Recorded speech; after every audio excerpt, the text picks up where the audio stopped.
Ang Malacanang nagbigay ng panig sa terminong forthwith sa gitna ng iba't ibang opinyon hinggil sa urgency para sa impeachment proceedings kay Vice President Sara Duterte.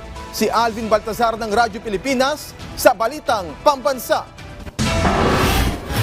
May nakitang gray area ang Malacanang sa terminong forthwith sa harap ng iba't ibang opinyon ukol dito na may kaugnayan sa impeachment kontra kay VP Sara Duterte. Ayon kay Palace Press Officer at PCO Undersecretary Claire Castro, iba't ibang klase ng opinyon ang lumulutang sa kasalukuyan dahil sa katagang forthwith na mababasa sa probisyon ng konstitusyon.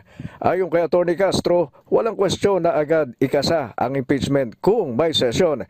Pero sa kung dapat isagawa ang pagliliti sa impeachment court sa panahon ng recess, dito ani Castro pumapasok ang gray area kaya't maaaring may iba't ibang interpretasyon ukol sa argumento. Wala naman umano kasing sinasabi ang konstitusyon na kailangang magpatawag ng special session at pagulungin na ang impeachment trial. Pag may session po, walang problema eh.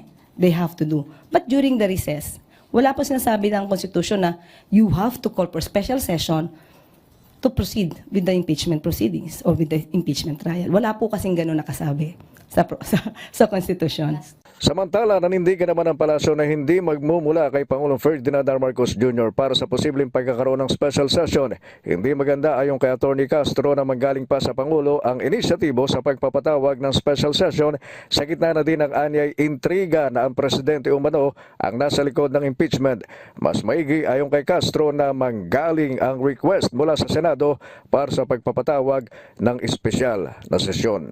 It is better for the Senate to request the President, considering that even the President made this pronouncement that if the Senate will ask him to call for a special session, he will do so.